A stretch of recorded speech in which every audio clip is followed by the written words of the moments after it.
If you ever wanted to speedrun a quick and engaging JRPG, then Shin Megami Tensei 1 might be the game for you. It has everything you could expect from a game of its genre: negotiations with demons, tricky boss fights, a pinch of RNG and fairness, and very satisfactory learning curve. But which version of SMT1 should you run, you might be wondering. After all, there are now English fan translations for every version, and these are all allowed to be run. So which one should you choose? First thing to address is the categories. Each version of SMT1 has an 90% category, which usually uses some exploits and glitches to complete the game, and the glitchless or no major glitches category, where you finish the game while completing every event. For this video, I'll be referring mostly to the no major glitches routes. There are many factors to consider when it comes to deciding which version you should run, and I'll be breaking down the core differences between these runs and the pros and cons of each one, starting with movement. SMT1 is a first-person dungeon crawler, and good movement is integral to play well. Each version moves at different speeds, and by far the PS1 is the fastest due to the addition of running and strafing. In the original, it is possible to move slightly faster by mashing the up button, but this can be uncomfortable in the long run, as you spend the entire game mashing. The PS1 and GBA games add the option of running by holding a button, and strafing by holding two buttons at the same time. In the PS1 version, your movement is so fast that when you're running, you move two tiles by default. This might seem trivial, but can cause a lot of frustration when learning the game due to overshooting where you want to go. In the GBA version, the movement is more responsive, but the game is generally slower than the PS1 version. It should also be noted that most runners have maps on the side when navigating these dungeons. This is especially helpful when navigating dungeons while strafing, where you can be running while staring at a wall for quite a while. Now on to recruitments. Every route recruits at least Goblin, Pyrojack, and Dryad. The SNES route has you also recruit, on average, Imp, Azumi, and Qsif for a total of 6 demons. This recruitment route can be a bit tricky to do fast, since you can only recruit Qsif at an American embassy, and it has a tendency not to spawn, which can be a bit of a negative point. However, you're completely done with recruitment RNG after Thor, so most of your recess to recruitments will be early into the run. The PS1 and GBA routes both don't recruit Qsif, sticking to the other 5 demons and the spare ones such as Kobold or Jack Frost. Then later recruit a Messiah instead, either Temple Knight or Fanatic. Now this can be the easiest recruit of the run or your worst nightmare. How they behave is tied to your alignment and to the alignment of the sun on that day, because I swear to God sometimes they just won't join you. There are certain dialogue options that have a chance to have them instantly join, and sometimes they will, and that's great, and other times they'll just give you money instead and there's no logic to it. So it can be a big gamble on your runs. You can also just try to recruit them normally by bargaining with them, but they are very demanding, and this usually sets you back a couple thousand maka, so it's not ideal. Since you have to recruitment in Shibuya before Arachne, this also means that you have an annoying RNG section right in the middle of the run. And that's not even mentioning the next part. Fusions. So all the games fuse Kushinada Hime, a simple triple fusion that you do once you hit level 28 after defeating Alzawa. You'll usually fuse Azumi, Dryad, and Pyrojack, and get a tanky demon with Histoma. So now you don't have to worry about random encounters throughout the game anymore. For the SNES route, this is the only manual fusion that you do. Obviously I'm not counting the Angel Ring here, but I'll mention it since that's also a fusion. For the PS1 and GBA routes, however, we also have to fuse Sylph. So remember that Messiah I mentioned earlier? He's a human, and any fusion with a human results in a random demon in SMT1. So we use one of our spare demons and select the Messiah and see which result we get until Sylph pops up. This can be quite fast, but there's a pool of over 15 demons it can result into, so it can take forever. This is the heaviest RNG point in the game for these routes. For the GBA version especially, selecting and waiting for the resulting demon to load is very slow. So at this point you might be thinking that SNES is the obvious choice, right? But it gets more convoluted than that. Let's break down the key strategy for beating SMT1. Boss fights.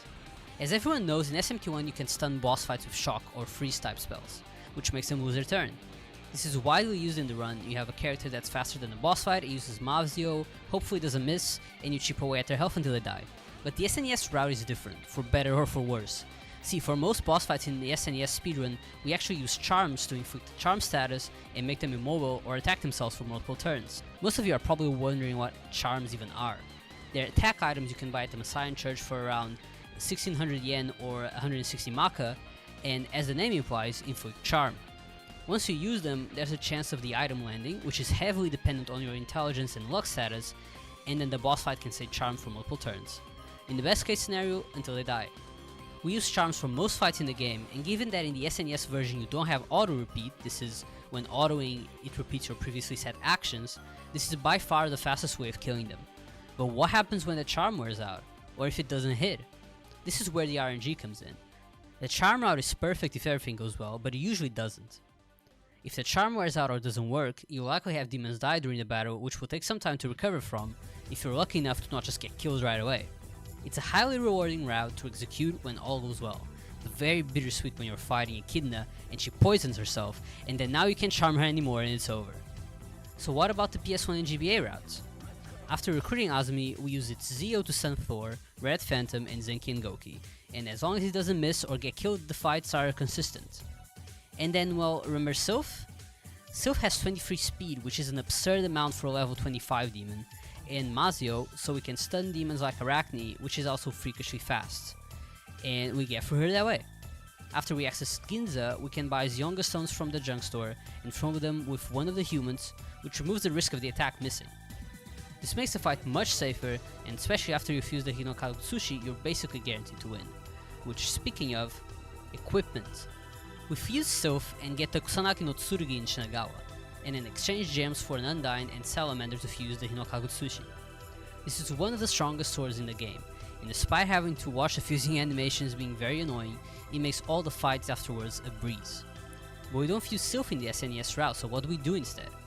Well, after defeating Echidna, some reward houses pop up in Ginza, and one of them has the Lotus Wand. The Lotus Wand is a decent sword and serves as a replacement for fusing the Hinokagutsushi. In every version, we also buy guns and flash bullets, which are bullets that have a chance of inflicting the bind status. On the last boss fights, we wait until they're bound to summon Goblin and use Tarukaja to hopefully quadruple our damage and then just auto until they vanish.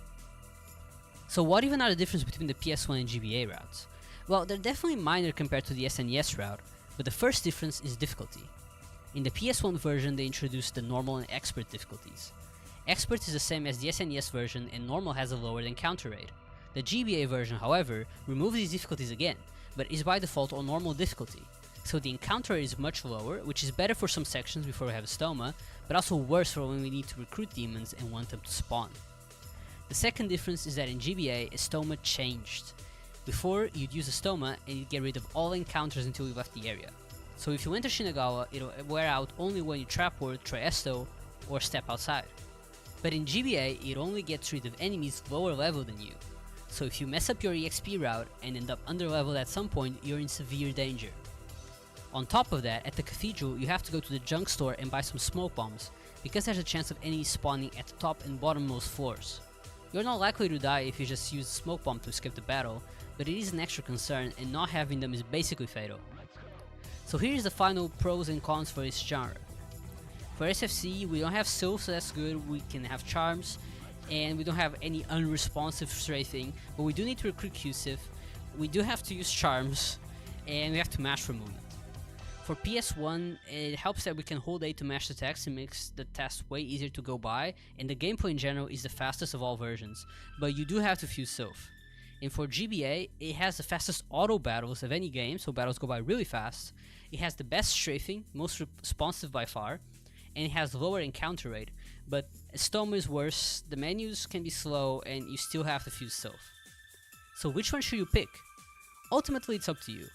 I'd pick the version that's easiest for you to set up. Personally, I think the PS1 version is the best one to go for, since it has the biggest community of English speaking runners, and the any percent category is the easiest to learn, but I'll leave that category for another video. That was it for me. Thank you for listening to me ramble about every version of the SMT1 speedrun. I'll be trying to make more long form content in the future, so if you enjoyed this, like and subscribe and all that other YouTube stuff, or follow me on Twitch to watch me actually speedrun. See you next time.